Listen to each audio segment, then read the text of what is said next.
Oke, selamat pagi semuanya. Kita sekarang mau lanjutin dari pembahasan kemarin ya.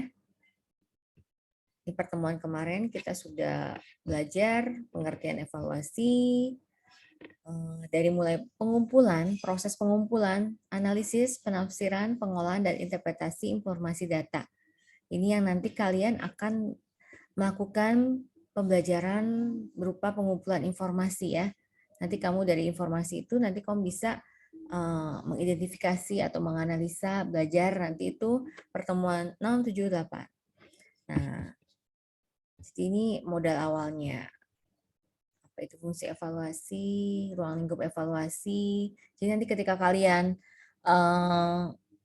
berkunjung atau bertemu dengan anak, nanti kalian apa aja nih yang bisa kalian evaluasi?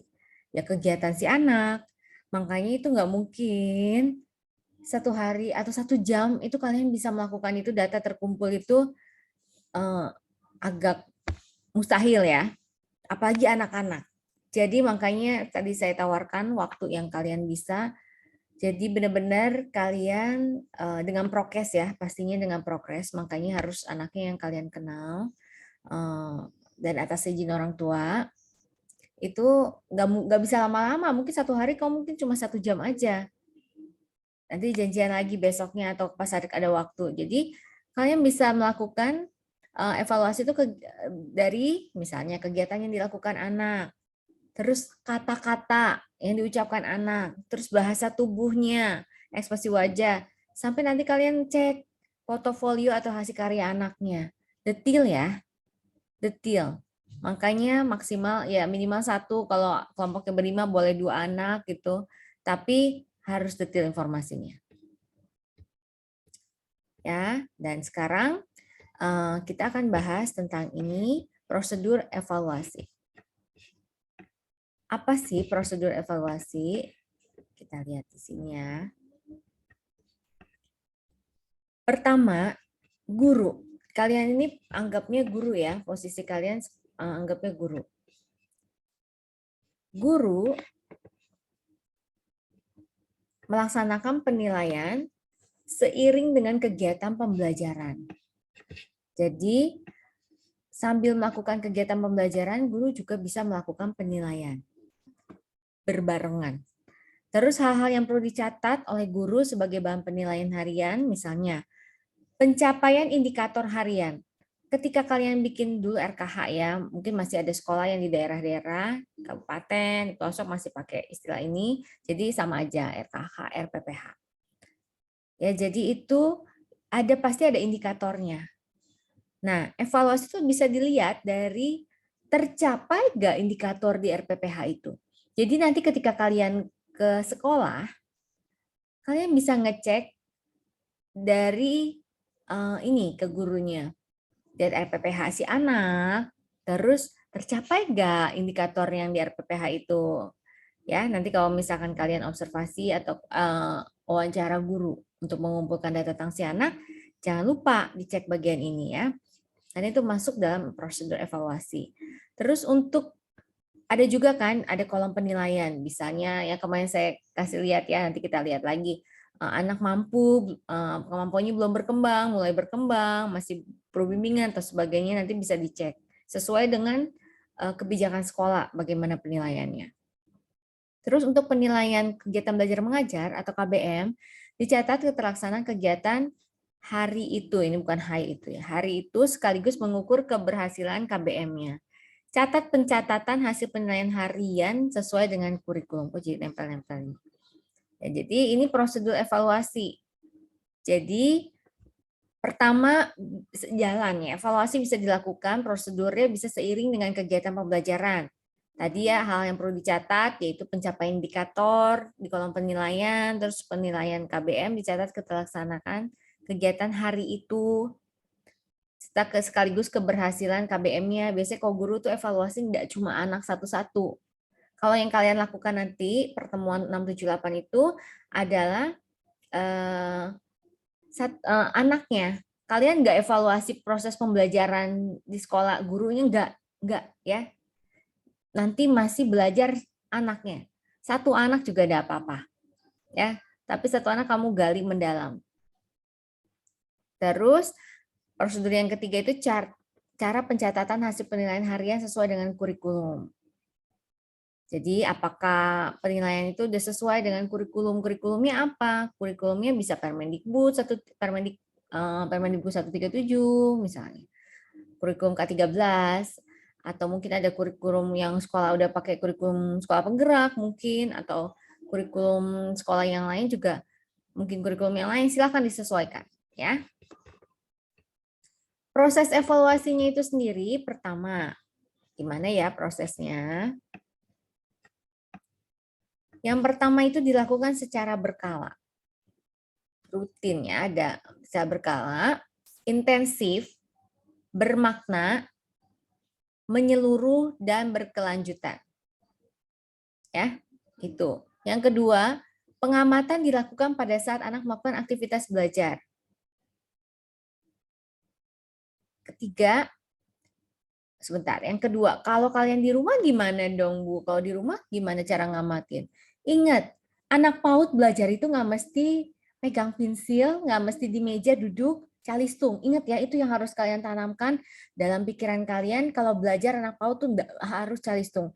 Ketika anak menyapu, ketika anak lagi menuang, kalian ke rumah di rumah kan, misalkan kan observasin, kalian liatin gitu. Anak itu bisa ngambil air sendiri. Itu kan udah belajar.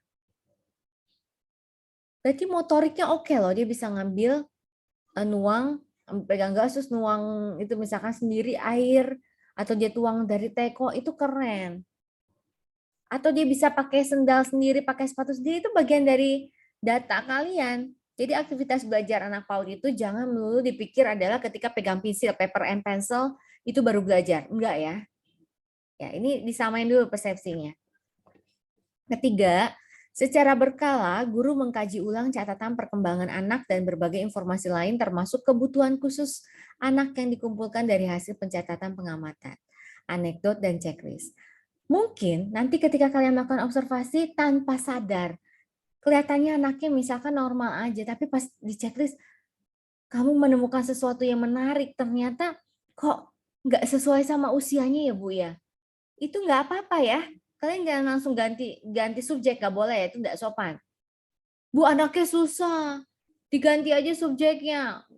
Itu justru ketika kalian memutuskan kamu mau observasi si Ujang, misalkan, atau si A, si B, si C. Dari awal berarti kamu udah sepakat.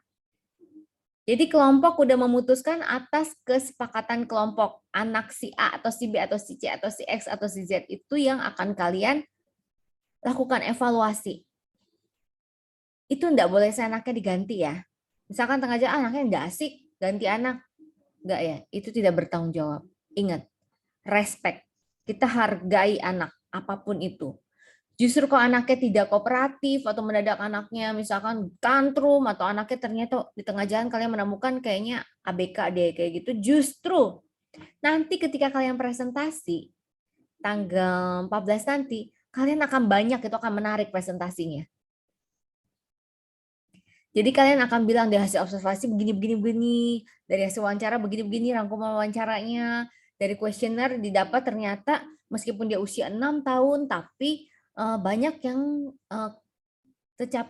kecapaian kemampuannya itu setara anak 4 tahun misalkan.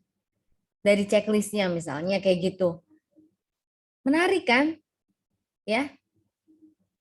Dan jangan lupa nanti harus ada persetujuan dari orang tua izin. Dan kamu ketika orang tua izinkan harus pegang janji tidak akan menggosip gitu. Jadi data kalian bukan untuk digosipin anaknya, tapi untuk data. Nanti kalian juga bisa kasih ke orang tuanya, tapi bilang ini kami masih belajar.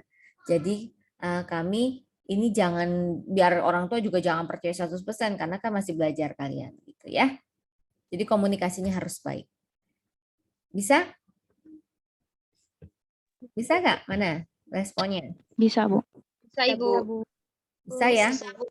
Harus berani dan harus belajar. Harus confidence. Ya, harus punya percaya diri. Caranya gimana? Kalian siapin dulu.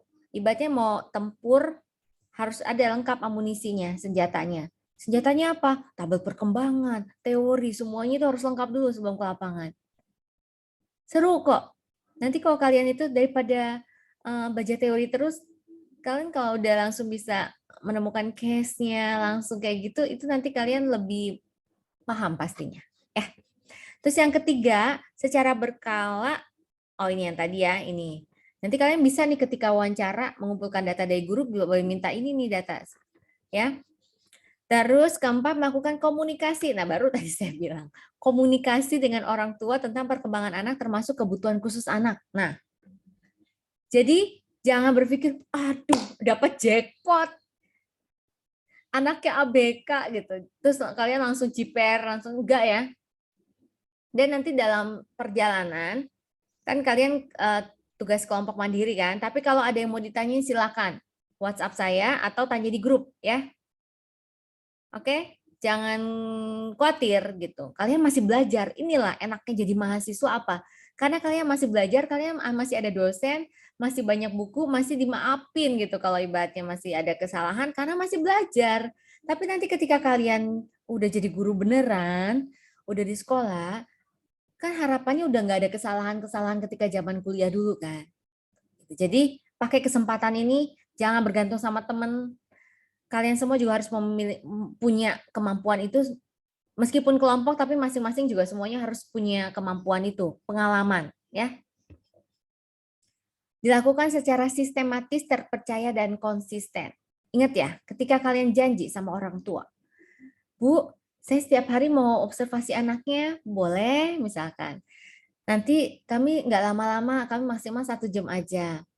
Terus dengan prokes, kalau perlu kamu bawa termometer, termogan gitu, kamu cek suhunya aman aja, nggak ada batuk pilek. Nah, ini catatan Bu, gimana kalau ada teman sekelompok yang lagi nggak enak badan? Misalkan, pasti kan namanya kita ini ada lah. Kayak gitu, tolong nggak usah ikut. Anggota kelompok bisa misalkan lewat Zoom, atau dia kasih ke tugas untuk mencatat, merangkum semua data. Jadi itu kerjasama tim penting ya. Kerjasama tim penting. Nanti kalian atur aja, di sinilah kerja kelompoknya. Makanya nanti di lampiran itu nanti saya mau lihat absensi kalian ya, presensi kalian tanggal segini observasi, misalkan Sinta bagian apa, Sinta ini terus kehadirannya apa, hadir bagi kerjaannya itu apa, misalkan observasi, ngumpulkan data, apa gitu, bermain dengan menemani anak bermain, jadi ada yang nemenin, ada yang observasi misalkan kayak gitu ya, bagi tugas. Harus kompak nih tim. Dan sebelum perang tuh kalian briefing dulu, sebelum perang. Saya sebelum bahasa saya ngerti kan, tapi kan bukan perang beneran. Itu perang beneran lagi sama anaknya. Jadi sebelum ke lapangan kalian tuh harus briefing dulu tim. Jadi tahu, jangan sampai nanti kamu ngapain lah. Aku ngapain? Aduh kada kawa. Oh, itu nggak profesional. Apalagi dilihat orang tuanya, nanti kamu aja, kamu jai, kamu aja. Jangan ya, nggak boleh tuh kayak gitu. Itu udah harus di BTS, behind the scene ya. Itu udah harus di balik layar tuh kayak begitunya ya. Memonitor semua aspek tingkat pencapaian perkembangan. Terus mengutamakan proses daripada hasil. Ingat, saya sangat menghargai proses. Jadi nanti kalian gambarin, ceritain, deskripsiin. Yang lama nanti selain observasi, ngambil datanya adalah membuat laporannya. Nanti laporan itu akan dikumpulkan, bentuknya laporan, ada bab kata pengantar, bab 1 pendahuluan, bab 2 teori-teori yang kamu pakai, teori-teori perkembangannya, teori evaluasinya, semua di bab 2, bab 3-nya nanti kamu metodenya seperti apa, observasi kamu ceritain, deskripsi hasil observasi, terus wawancara kamu deskripsiin, rangkuman hasil wawancaranya, wawancara orang tua, guru, atau ada pembantunya, atau ada pengasuhnya, neneknya, tapi kalau kamu dapat semua data, misalkan kamu rangkumin, terus dari anekdot atau dari hasil karya, semuanya itu ada di metode di bab 3. Nanti bab 4 itu kesimpulannya. Dari semua data itu ternyata kesimpulannya adalah si anak ini aspek perkembangan kognitifnya gimana, bahasanya gimana, gimana gitu. Misalkan apa udah sesuai dengan usianya atau masih ternyata motoriknya masih kurang. Masih setara anak usia 3 tahun kalau berdasarkan checklist perkembangan. Terus bukti-buktinya apa, contoh-contohnya itu dan di kesimpulan. Itu nanti kesimpulannya di bab 4 itu Enggak, gini aja. Bab 4 itu pembahasan dulu. Bab 3 itu metodenya, bab 4 itu pembahasannya itu yang agak panjang. Pembahasannya maksudnya dari hasil gini yang kayak tadi saya bilang, dari hasil observasi dan wawancara dan ini ditemukan anak ini dari aspek ininya begini, aspek ini gini dan seterusnya, itu panjang. Bab 4 tuh akan panjang dari kerjaan kalian lah di situ intinya. Nanti bab 5 kesimpulan dan saran. Bab 5 kesimpulannya itu apa? Kesimpulannya itu akhirnya dari bab 4 tadi dapat disimpulkan bahwa anak ini misalkan sudah berkembang sesuai dengan usianya gitu misalkan, atau belum berkembang sesuai usianya untuk aspek ini. Untuk aspek yang ini sudah sesuai usianya misalkan, kayak gitu aja kesimpulannya. Sarannya misalkan untuk kalau misalkan motoriknya belum sesuai usia, misalkan saran banyak kegiatan untuk melatih kemampuan motoriknya seperti apa-apa gitu. Oke? Ya, dicatat ya. Diingat-ingat. Nanti itu laporannya. Nanti ketika presentasi kamu udah dalam bentuk PPT. Ya, PPT-nya misalkan ini anak ini sudah bisa begini, ini buktinya. Jadi kamu misalkan boleh ada video singkat atau foto-foto juga boleh pas presentasi. Intinya presentasi adalah kalian mau menjelaskan ke kita nih, audiens, ke saya dan teman-teman yang tidak ikut di lapangan, tapi bisa memahami anak itu seperti apa. Jadi gimana caranya itu nanti di presentasi kalian. Oke? Kelihatannya simpel, kelihatannya sederhana, tapi ini detail. Semakin kalian detail informasinya, kalian akan semakin mudah untuk membuat kesimpulannya. Karena kalau nggak ada data, kalian mau gimana mau bikin simpulan kan? Oke. Oke, tadi sampai mana? Ini memonitor semua aspek perkembangan, mengutamakan proses ya, proses tadi ya. Pembelajaran melalui bermain menggunakan benda konkret. Jadi nanti kalau misalkan ada teman kalian yang bagian mau ngajak main karena di observasi nggak keluar-keluar nih yang pengen kalian ketahui, data yang pengen kalian ketahui, kalian boleh kasih stimulasi. Misalkan kalian pengen tahu anak bisa berhitung nggak sih, misalnya ya kognitifnya. Tapi kok kalau di observasi biasa nggak nemu ya, kalian bisa ada satu yang jadi temannya, misal kakak punya ini, punya pensil, aduh lucu ya warnanya, tahu nggak ada berapa pensilnya, misalkan boleh. Nanti ada temannya bagian observasi, oh anak ini udah bisa nih ngitung 1, 2 misalkan. Jadi kalian harus ketika mau kasih stimulasi harus dengan benda konkret ya, jangan dek kakak punya burung di rumah, burungnya tuh ada 5 dek, udah gitu hilang 2 berapa dek, anak TK ditanya gitu misalkan, atau anak playgroup. Mungkin kalau yang pintar, yang cepat gitu kognitifnya bisa jawab gitu, tapi kita jangan gambling itu maksudnya jangan apa ya, jangan kayak main tebak-tebakan untung-untungan gitu, jangan, mendingan langsung. Kita kan tahu kalian udah belajar perkembangan kognitif kan, anak usia segini masih harus konkret, bahkan mungkin yang di bawahnya masih sensori motorik, di atasnya masih praoperasional itu jelas harus konkret aja, harus konkret apalagi praoperasional gitu ya. Oke, next. Ini bagian proses penilaian. Saya pindah dulu ke sini. Nah, pertama, kalian lakukan pengamatan dan pencatatan. Ya, ini ada catatan anekdot, catatan harian. Dapatnya dari mana nih? Dari hasil observasi. Hasil karya juga bisa. Pokoknya ini semua yang hasil observasi yang tadi saya ceritakan, dongengin panjang lebar, ini masuk di pengamatan pencatatan kalian. Terus setelah itu, kalian lakukan apa? Pengolahan. Tadi kalau di bab 1, 2, 3, 4, 5 tadi, kalian udah mulai nih. Bab 3 kan kalian melakukan pengamatan pencatatan, dikumpulin nih. Hasil observasi, hasil wawancara, semuanya. Nanti kalian lakukan pengolahan. Pengolahannya itu berupa analisa. Hubungin data dengan misalnya kompetensi dasar. Kalau misalkan kalian data dari sekolah itu ada kompetensi KD itu kompetensi dasar. Sebentar, saya tanya dulu. Kalian sudah mengambil mata kuliah pengembangan kurikulum nggak? Atau kurikulum, perencanaan kurikulum, atau tentang kurikulum? Udah belum? Udah kan? Pasti udah tahu dong KD-KD ini udah. Jadi saya nggak usah ulang ya.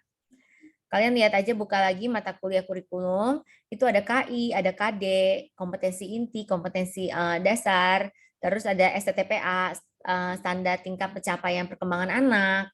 Di situ juga ada evaluasinya gimana.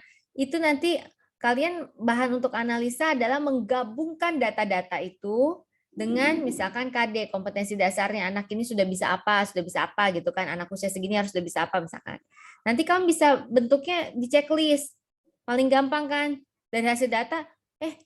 Dan ingat ya, kalau misalkan kalian mau memutuskan anak ini, misalkan ada indikator, misalkan seperti ini, anak sudah dapat, anak sudah paham atau sudah mengerti konsep misalkan tenggelam terapung misalkan kayak gitu ya. Itu jangan adik tahu nggak tenggelam itu apa? Jangan begitu ya. Adik-adik tahu nggak yang terapung itu seperti apa? Enggak, kamu ajak main aja misalkan. Kamu cek, kasih stimulasi, kamu mau ngecek indikator itu tuh. Bisa apa enggak? Dilihat. Oh, kalau ini namanya mengapung, ini namanya tenggelam. Nah, kalau ini kira-kira apa nih benda ini? Kalau ini benda ini apa? Terus besoknya ditanya lagi. Kalau anak itu udah dijawab dengan benar, besoknya iseng tanya lagi, kalau ini batu, mengapung apa ini? Nah, baru kita yakin anak itu tahu konsep itu. Jangan cuma sekali doang nih pertemuan, Ade tahu nggak kalau batu itu kira-kira kalau di air itu tenggelam atau mengapung? Tenggelam. Anak ini udah tahu checklist. Yakin anak ini konsepnya udah bisa gitu. Jangan ya, kalian jangan puas hanya dengan satu kali ngambil data itu, kamu harus cross check. Makanya mau gampang ya kalian bikin checklist aja. Misalkan untuk indikator ini kamu mau match sampai 3 kali dicek gitu misalkan. Jadi nanti tinggal checklistnya kalau 3 kali kamu baru yakin atau 5 kali kamu baru yakin kalau anak ini bisa gitu indikator ini gitu ya. Ini. Terus tahap yang terakhir itu adalah analisa. Setelah analisa ini pengawasan tadi pelaporan. Aspek perkembangannya sesuai apa enggak. Terus ini laporan perkembangan anak ini bentuknya narasi. Nah, itu nanti setelah itu ada ini di istilah kekuatan rekomendasi. Ya, itu nanti bahasa di bab 4 pembahasan dan bab 5 kesimpulan saran. Ya. Pengelolaan evaluasi pembelajaran, guru membuat kesimpulan dan laporan kemajuan anak berdasarkan informasi yang tersedia. Ya, jadi nanti guru bikin laporannya. Ini ada yang kekurangan huruf-hurufnya. Laporan mestinya ya. Terus pendidik atau guru menyusun dan menyampaikan laporan perkembangan anak secara tertulis kepada orang tua secara berkala, minimal sekali dalam 1 semester. Jadi ini untuk guru itu 1 semester. Nah, kalian kan bukan guru beneran dalam arti udah pegang anak. Jadi guru aja itu 1 semester untuk bisa menyimpulkan si anak ini perkembangannya seperti apa. Nah, jadi saya juga tidak berekspektasi tinggi kalian yang hanya dalam beberapa minggu gitu. Tapi setidaknya kalian punya pengalaman bagaimana melakukan proses evaluasi. Ya. Nanti juga kalau bisa nggak mungkin lah kalian cuma 1-2 hari. Ya, kalian juga kecuali kalian udah jago banget gitu. Udah expert gitu, udah jago, udah langsung ketemu nggak usah dalam sekali pertemuan melihat anak ini aspek kognitifnya begini, misalnya kayak gitu. Psikolog aja nggak kayak gitu, tetap harus dicek cross check gitu. Jadi kalian tetap harus meluangkan waktu untuk melakukan ini. Laporan perkembangan anak disampaikan kepada orang tua dalam bentuk laporan lisan dan tulisan secara bijak disertai saran-saran yang dapat dilakukan orang tua di rumah. Mau ngintip pertemuan selanjutnya? Jangan ya, nanti biar kelompok yang selanjutnya. Oke, sekarang saya mau cek dari buku ini ya, buku penilaian pembelajaran. Kelihatan? Kelihatan, Bu. Ke close. Sebentar. Saya kesilang.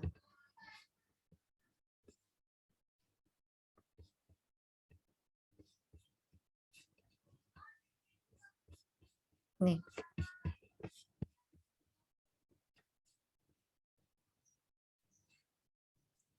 Itu penilaian kemarin juga. Bagaimana melakukan proses penilaian, prinsip-prinsipnya ingat ya. Mendidik, berkesinambungan, objektif, akuntabel, transparan, sistematis, menyuruh, bermakna. Nah ini, kalau kamu ke sekolah, mungkin ada sekolah yang pakai sistem ini. BB belum berkembang, terus mulai berkembang, berkembang sesuai harapan, berkembang sangat baik. Mungkin ada yang beda, tapi nggak apa-apa. Yang penting kalian punya data, intinya tuh kurang lebih seperti ini. Ya, untuk mengamati anak nih observasi bisa pakai teknik checklist, pengamatannya bisa checklist, bisa catatan anekdot, hasil karya. Nih contoh checklist per kelas ini nih, kalau kamu bisa dapat ini dari sekolah itu udah lumayan, kamu punya data, tinggal cross check.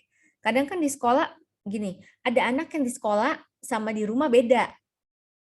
Nah, itu tugas kalian tuh untuk ngeceknya. Tips sederhana menulis catatan anekdot. Bawa kertas kecil dan alat tulis dalam saku. Sewaktu-waktu diperlukan, keluarkanlah dari saku. Tulis kata singkat atau gambar yang mencerminkan perilaku bermakna yang sedang terjadi. Setelah anak-anak pulang, salin dalam buku catatan, buku atau catatan khusus. Anekdot itu cukup beberapa kalimat. Jadi kan lagi, kamu nggak dikalungin tuh. Kalungin notes atau ini pensil, misalkan kalau nanti kamu jadi guru. Atau nanti ketika kalian observasi juga bisa. Jadi, ceritain catatan anekdot itu digunakan untuk mencatat seluruh fakta, menceritakan situasi yang terjadi, yang dilakukan, dikatakan anak. Misalkan kok ada anak TK tapi dia ngomong kotor, misalkan maaf, misalkan dia ngomong kotor, itu kamu catat, ada apa gitu.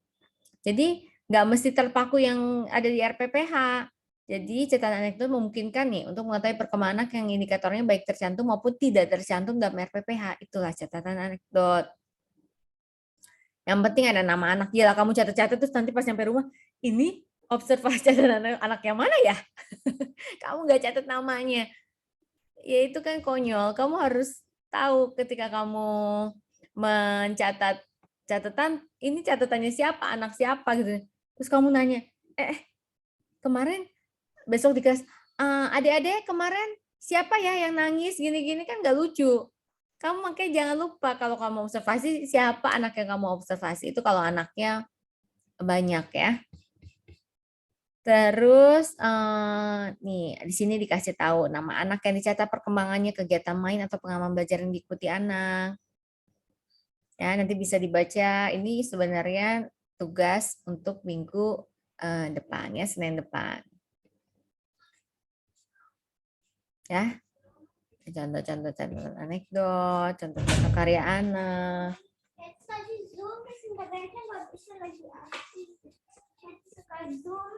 Oke. Oke, ini ya contoh ya. Nah. Jadi tadi gambarannya, nanti minggu depan kalian lebih detail lagi. Tadi udah saya kasih sneak peek-nya ya. Jadi kalian mesti itu akan dibahas kelompok minggu depan. Ya, kelompok Senin depan nanti akan bahas di pertemuan ke-6 tentang yaitu tadi pengumpulan datanya pakai apa aja kan? Observasi, wawancara, anekdot dan sebagainya nanti detail minggu depan. Sekalian tolong masukin juga ini ya, STPPA. STPPA. Standar tingkat pencapaian perkembangan anak. Biar ingat-ingat lagi, pasti udah pernah belajar juga kan di mata kuliah.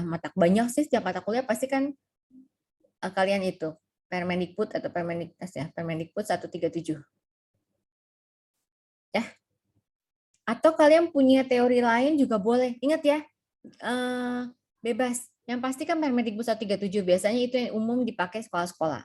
Tapi kalau kalian punya kayak checklist perkembangan yang lain, boleh. Semakin banyak data ya semakin enak buat kalian. Nanti timnya yang kompak makanya. Kalian ini ya harus kompak. Itu kuncinya. Gak bisa sendiri. Kalau sendiri itu capek banget gitu sendiri. Jadi sampai di sini ada pertanyaan? Oke, saya stop record dulu. Nanti kalau ada pertanyaan silahkan.